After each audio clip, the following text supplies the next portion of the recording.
As another round of hostages are released and negotiations for a permanent ceasefire continue, is this truly the beginning of the end of the war, or just a pause before another escalation? I'm Adi Janayanar, and today's Newsmaker is the Israel-Hamas truce.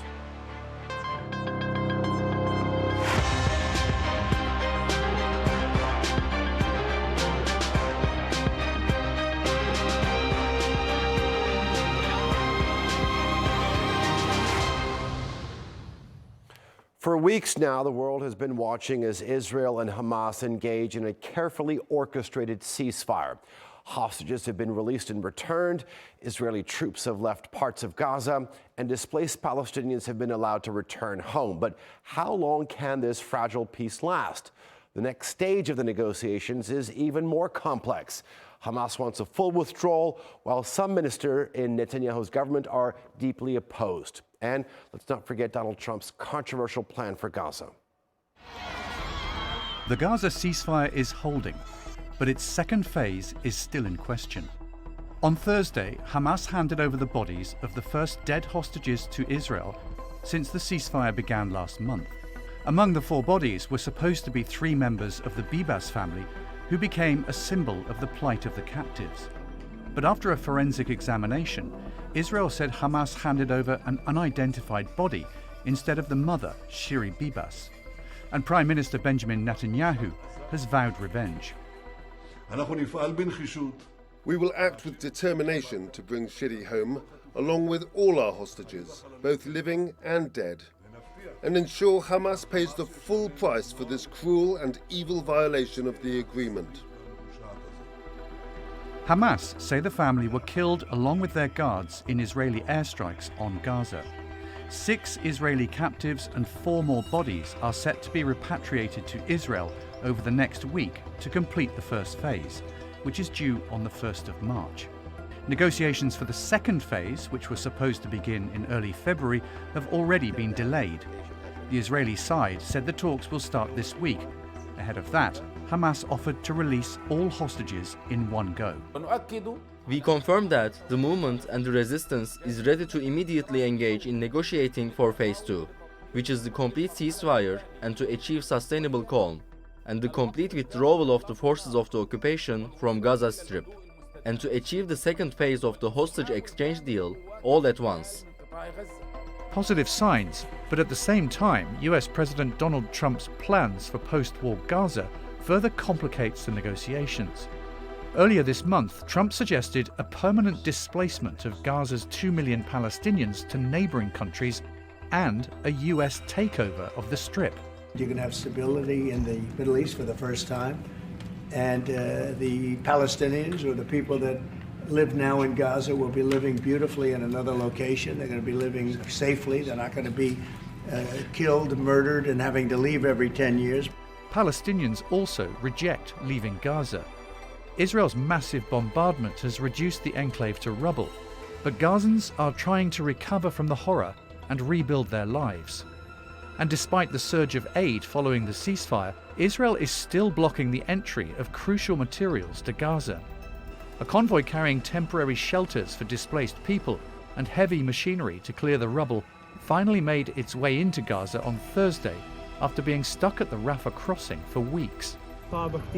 It's very difficult. We have experienced displacement, oppression, humiliation, destruction, and our homes were destroyed. Gaza is uninhabitable. It's totally destroyed. Enough. We are very exhausted. The war has completely drained us, and we have no property left. While Palestinians are asking to rebuild their lives and houses in Gaza, any potential failure of the ceasefire, combined with President Trump's proposals, could mean there's worse to come. Joining me now to debate are from London, Haim Bresheeth. He is a historian, activist, as well as filmmaker. From Washington, D.C. is Carroll, the president and CEO of Anera, a humanitarian aid organization based in the U.S. Capitol. And from New York is Raja Abdulhaq, a Palestinian political organizer and researcher, as well as the co-founder of Quds News Network. Gentlemen, welcome to all of you. Haim, let me begin the conversation with you.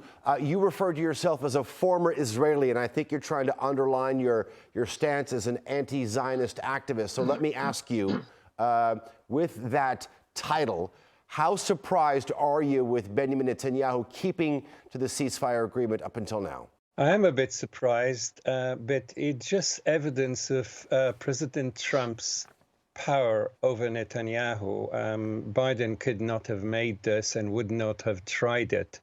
So it gives us some hope that, not much, that, the ceasefire will continue into stages 2 and 3. I myself am very doubtful about it continuing. Okay, in terms of stage 2 and onward, Raja Abdulhaq, you don't think stage 1 is progressing all that well. Why is that? I think what's happening right now is Israel in the past 15 months has been trying to eliminate or force the Palestinian resistance and the Palestinian people in Gaza to surrender through genocide. We've seen that in Jabalia. We've seen that all across Gaza Strip. But what we are witnessing in the past couple of weeks, specifically when it comes to the humanitarian aid, is that Israel is not allowing humanitarian aid to enter Gaza, despite the agreement that was clearly brokered by Qatar, Egypt, and the United States. And I think it was obvious that Hamas last week tried to postpone or threatened to postpone the prisoner exchange in hopes that Israel will take a step back and let humanitarian aid back in. So it's obvious now that Israel, where it failed to force the resistance to surrender, that is using the humanitarian conditions in Gaza as a bargaining chip to force the Palestinian resistance to surrender and to force the Palestinians in Gaza to let go of their cause and to finally surrender to the Israeli settler colonial project. So what's happening again is that Israel is using those as a way to force its way into since the genocide has failed, and it's very tough to see the second phase coming in, even though Israel and Hamas has declared this week, or both have declared that this week, that they both are entering officially in phase 2. But it's hard to see. I think this Saturday, after the exchange of the last 6 alive Israeli captives, we can see where we're moving when it comes to the ceasefire agreement. Okay, Sean, let me bring you in this conversation. Raja was saying that Israel is not allowing humanitarian aid to be delivered. Your organization has been doing this for decades. From your perspective, is this ceasefire genuinely improving the conditions on the ground, or is it just sort of a temporary getting off the hook per se before destruction once again begins? Well, it's more aid is coming in, so that's a big help. Obviously, being able to receive and distribute aid without bombs falling is a giant help. So I think when we look at these images of coffins, including of babies, how can we not all do everything we can? And this isn't really Anera's work. We're a humanitarian and human development work. We're not working on the negotiations. But I think we can all agree that we want to see all the hostages released, and we also don't want to see any more coffins on either side. And so the idea that this ceasefire, as imperfect as it is, would end, and we wouldn't continue to have a situation where the bombing has stopped, more aid is coming in, we're staving off starvation. I mean, there has been a huge increase in aid, and Israel is keeping up its side of the bargain on that, at least in terms of numbers of trucks that was promised as part of the ceasefire. It is true that there are some really critical items, first and foremost, among them shelter, that are not getting in at the levels we need. There have only been 15 caravans brought in, trailers for single-family units, which are an important step up from the tents. You see it's cold and rainy there in Gaza today, and people have been living in tents for months or even nearly a year and a half for some people, and it's just intolerable and can't continue. So we have to absolutely hope, and anybody who has any power to do anything has to do everything they can to keep the ceasefire going. And people who are really professional mediators and have been looking at this ceasefire saying it really should all be done at once. All of the hostages should be released. all of the Palestinian detainees on the other side that are promised should be released. The ceasefire should become permanent. The war should end. As a humanitarian organization and as humans, all of us, that's what we need to be working for, hoping for, and looking to see. Okay. Haim, let me come back to you. You were saying that you weren't too hopeful for stage 2 and what happens after that. So talk to me about what you think Israel's position is right now, or its motivation for negotiations for these latter stages. I mean, and what do you think it's using this time as? I mean, is it going to be using it for regrouping militarily? Well, obviously, regrouping militarily is very important for Israel. It is now attacking the West Bank very severely and very totally illegally. And 42,000 Palestinians lost their homes. So this is now a mini genocide in the West Bank. And they will find it difficult to do 2 operations at the same time. The army is very tired. People are not coming to, when they're called, they're not coming and joining. Many Israelis have already left Israel. We're talking about figures that were banded around between 800,000 and 1 million. We don't know how long they're going to be away or if it's permanent, but this in itself is reducing the manpower of the army. And they're also planning on other activities in Syria, in Lebanon, and of course in Iran. So this break is necessary for how Netanyahu understands his plans. The other thing I want to say is Israel is never sticking to any agreement that it reaches. They did not stick to the ceasefire in Lebanon, in Syria, and of course in Gaza and elsewhere. They are always signing knowing that the American regime is going to protect them if they break the ceasefire, and they plan to do so.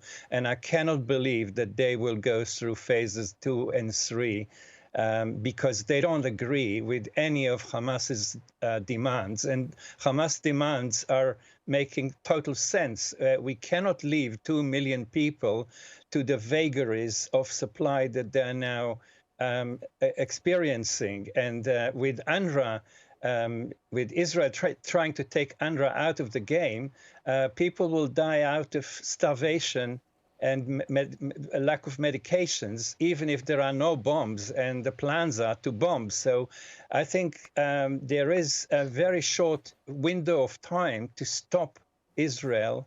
And I suggest that the best way to do it is to remove it from the UN, like was done to South Africa in 1974 for apartheid. Now, Israel has committed so many more crimes than South Africa in 1974 that such a move is totally justified.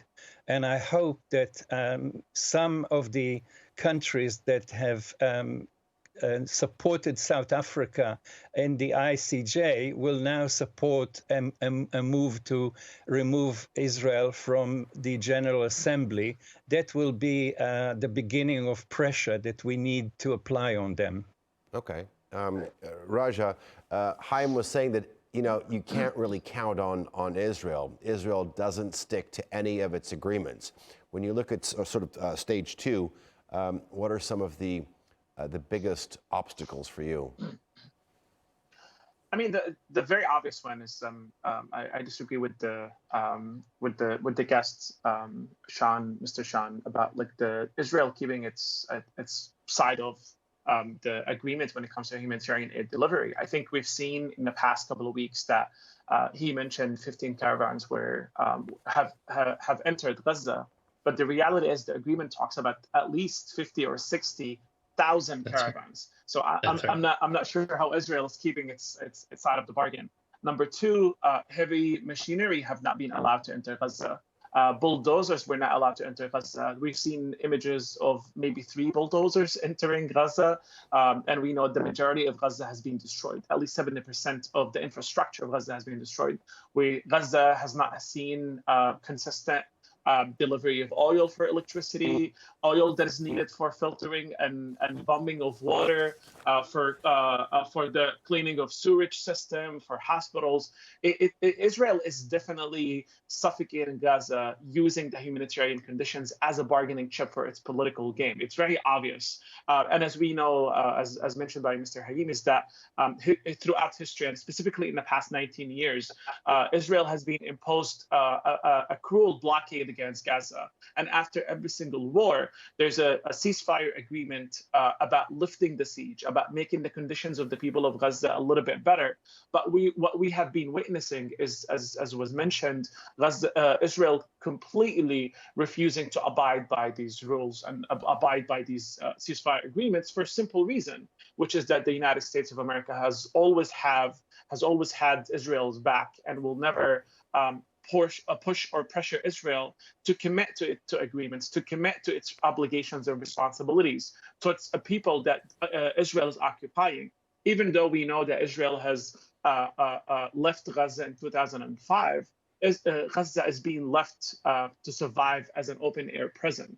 As was reported years ago, Israel calculates the number of calories needed for the people of Gaza to merely survive, not to thrive, not to die in starvation, but to merely survive, to force them to focus on the humanitarian conditions rather than the political gains and political rights for Palestinians to gain freedom, to gain liberation, and to gain simple means of people who live without Israeli military occupation. So clearly, as I mentioned earlier, Israel uses every single opportunity, whether it's through genocide, ethnic cleansing, mass expelling and exposure of our people from Gaza. And today they're using and exploiting the ceasefire agreement to force the people of Gaza to bargain on whether they choose to live not to starve, or to give up their rights into having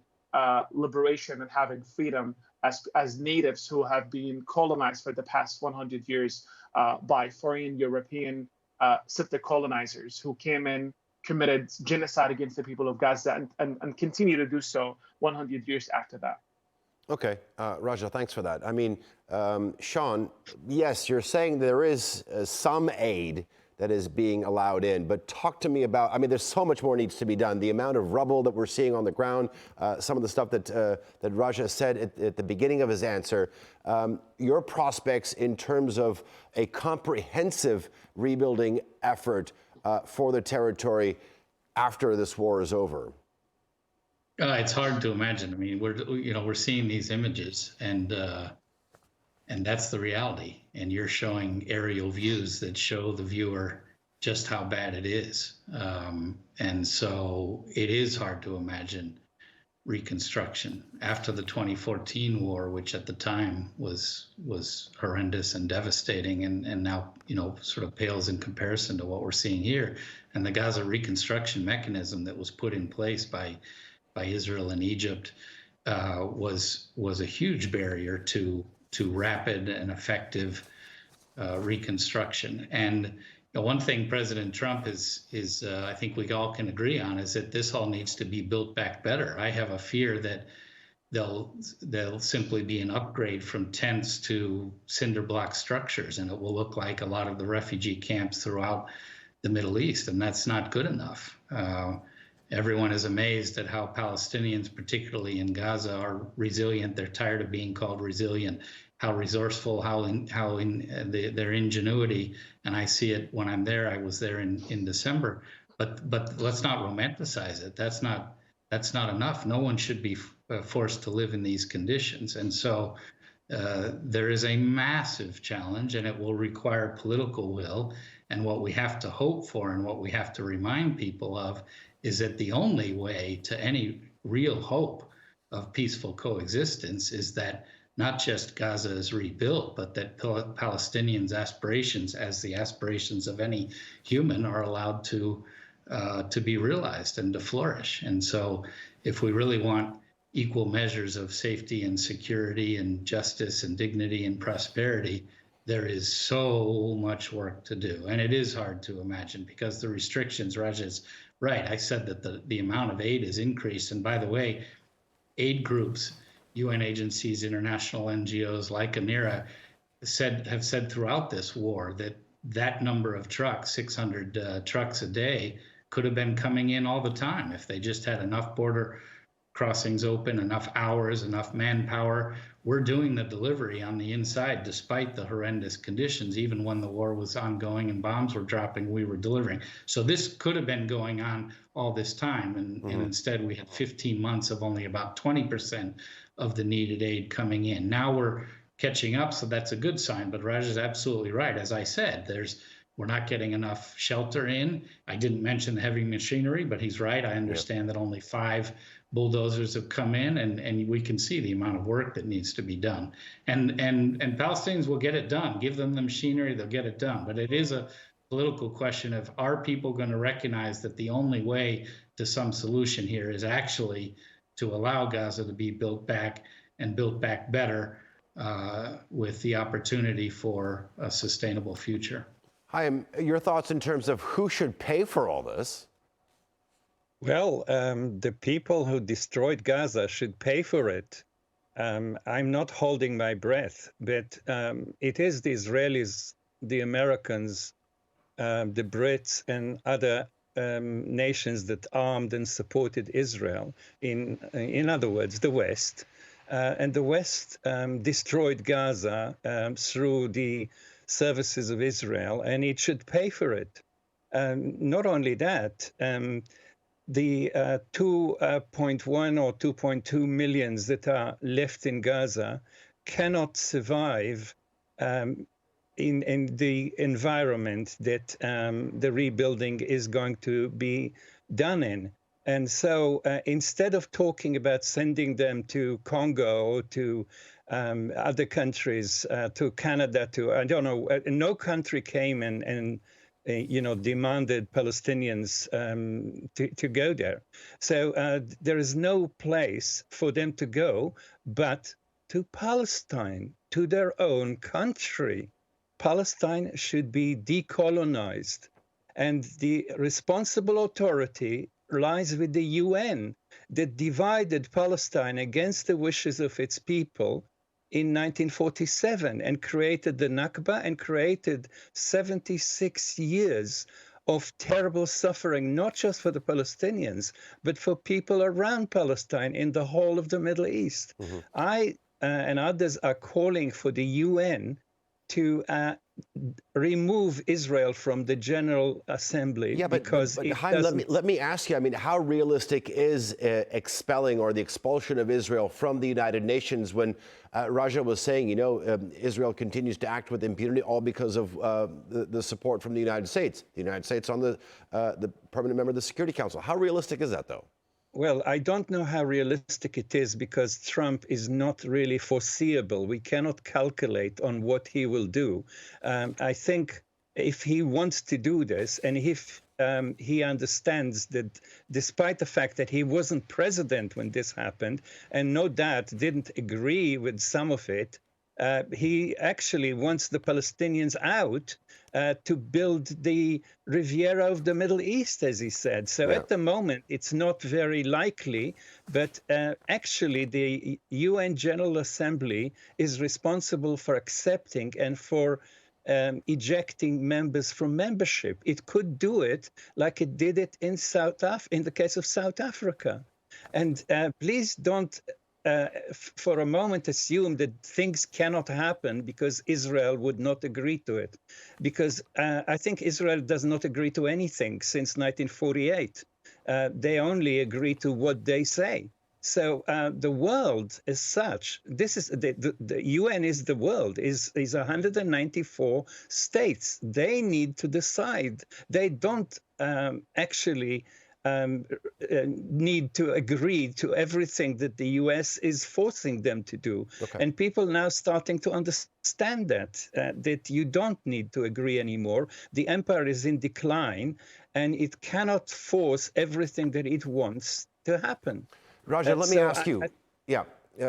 Haim was saying, look, Trump is not very foreseeable. So is there much weight in terms of his proposed plan to permanently displace the 2.2 million Palestinians? Let's kind of unpack this really quickly. If you want to displace the Palestinians in Gaza, you want to displace them to Egypt and Jordan. And both Egypt and Jordan, specifically, for example, Jordan, since its inception, has been working towards the concept of Jordanization of the entity, to create a national entity, a national identity that topples down the Palestinian identity of the majority of people who live within Jordan. So majority of these people have accepted to become Jordanians. And if you are Jordanian, that means the policy of your nation is in favor of Jordan first, as the motto of Jordan today. So bring in 1 million, 2 million Palestinians from Gaza who have been facing a lot of genocide and wars for the past 20 years. You're not going to tell them and go to Jordan and assimilate now and become Jordanians and forget about your cause. There will be political disability in Jordan, which not in favor of the U.S. interest in the region. U.S. interest in the region requires and needs Jordan to be powerful, to be politically stable, to help them in Syria, to help them in Iraq, and to protect the eastern border of Israel. Same thing with Egypt. You want to destabilize politically and morally a regime in Egypt that has been serving you since the Camp David in 1978. To ask them and to destabilize their political condition is not going to be ideal. At the end of the day, those are, I hope I'm right, Netanyahu and Trump have these fantasies, but at the end of the day, the empire and Israel have their actual political needs and security needs from both of these neighboring countries. To upset them and to undermine them politically and morally is not in their own best interest. Raja Abdulhaq, as well as Sean Carroll and Haim Bresheeth, thank you very much for joining us here on the Newsmakers. And thanks to you for watching. You can follow us on social media and be sure to subscribe to our YouTube channel. I'm Ali Janayamnar, and we'll see you next time.